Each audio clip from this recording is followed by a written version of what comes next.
नमस्कार प्यारे विद्यार्थियों, आप सभी का स्वागत है डीटीएस एजुकेशन के यूट्यूब चैनल पर। एक बार फिर लेकर आए हम योगा एंड मेडिटेशन से रिलेटेड अति महत्वपूर्ण परीक्षा उपयोगी प्रश्नों की श्रृंखला सीरीज सेकंड का पार्ट सेकंड आपके सामने प्रस्तुत करने जा रहे हैं। अगर आपने हमारे चैनल को अभी तक सब्सक्राइब नहीं किया है तो अवश्य रूप से कर लें, ताकि आप अपनी परीक्षा में अच्छे से अच्छे अंक लाकर उत्तीर्ण हो सके। हमारा प्रयास है कि आपको सही सही योग से संबंधित जानकारी दें और आप सही सही प्रश्नों के उत्तर अपनी परीक्षा में दे सकें। चलिए आइए शुरू करते हैं आज की श्रृंखला।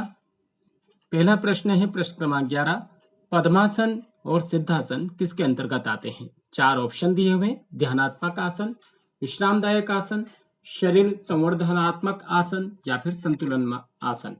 तो प्यारे विद्यार्थियों, पद्मासन और सिद्धासन जो कि है बैठने वाले आसन है और इनमें हमेशा हम ध्यान लगाने का प्रयास करते हैं। ये ध्यान के ही आसन है। विश्रामदायक में केवल मकरासन और शवासन है। शरीर संवर्धनात्मक आसन में आपका भुजंगासन हो गया, हाँ, और संतुलन आसन में वृक्षासन। तो इस प्रश्न का सही विकल्प हो जाएगा ध्यानात्मक आसन, ऑप्शन ए।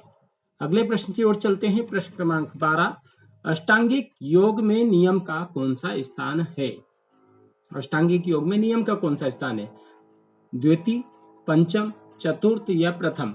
तो अष्टांगिक योग यानी कि वही महर्षि पतंजलि के अष्टांग योग, और उसमें 8 अंग बताए हुए हैं। कौन कौन से? यम, नियम, आसन, प्राणायाम, प्रत्याहार, धारणा, ध्यान और समाधि। तो यहाँ पर पूछा गया है कि योग में नियम का कौन सा स्थान है।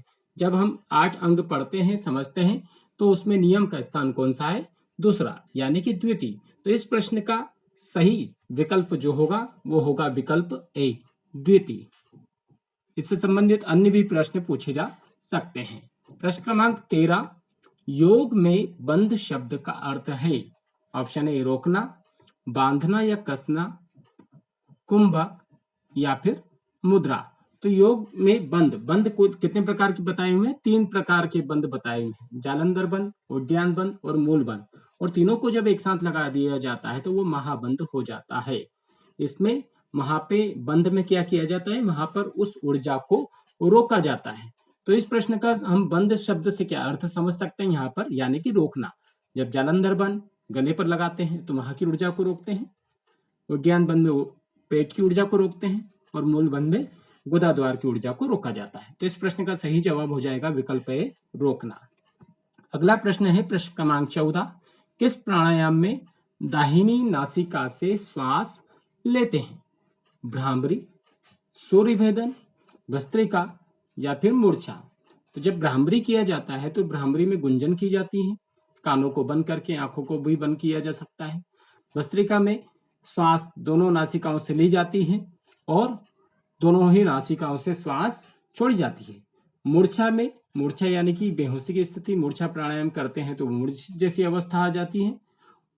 और एक दिया है सूर्यभेदन। तो इसमें पूछा गया है किस प्राणायाम में दाहिनी नासिका से श्वास लेते हैं? तो इसका सही विकल्प हो जाएगा सूर्यभेदन। इसमें केवल दाहिनी नासिका से ही श्वास ली जाती है।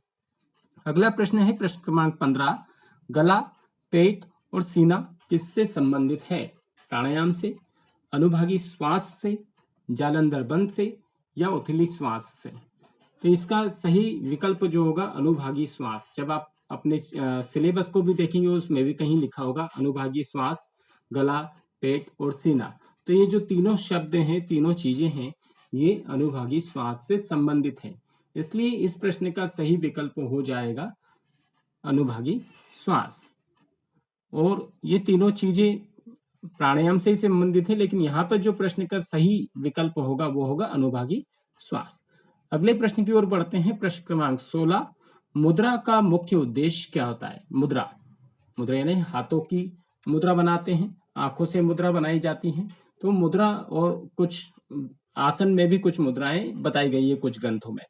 तो मुद्रा का जो मुख्य उद्देश्य क्या होता है? ध्यान लगाना, कुंडलिनी जागरण, दीर्घायु होना, आसन लगाना। तो आसन लगाने के लिए कभी भी मुद्रा की आवश्यकता नहीं होती है। ध्यान लगाने में मुद्रा महत्वपूर्ण है, लेकिन मुद्रा का मुख्य उद्देश्य क्या है? वो है कुंडलिनी जागरण करना, जो कि हमारे मूलाधार चक्र से संबंधित है, मूलाधार में रहती है और 3.5 कुंडली मारकर सर्प के जैसी बैठी रहती है, इसलिए इसका सही विकल्प हो जाएगा कुंडलिनी जागरण में।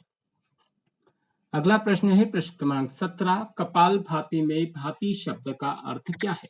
सफाई, तेज या चमकाना, रोकना या फिर बलपूर्वक। तो विद्यार्थियों, कपालभाति शोधन क्रिया का अंग है, कपालभाति प्राणायाम नहीं है, शोधन क्रिया, शुद्धि क्रिया, षट कर्म का अंग है। तो जिसका अर्थ होता है कपालभाति, कपाल यानी कि सिर, मस्तक, और भाति यानी चमकाना। तो इस प्रश्न का सही विकल्प हो जाएगा तेज या चमका। जब कपालभाति करते हैं तो हमारा मस्तक चमकने लगता है, बुद्धि तेज होती है ना। तो इस शब्द का सही अर्थ हो जाएगा, भाति शब्द का यहाँ पर जो अर्थ निकलता है वो है तेज या चमकाना। तो इस प्रश्न का सही विकल्प हो जाएगा विकल्प बी।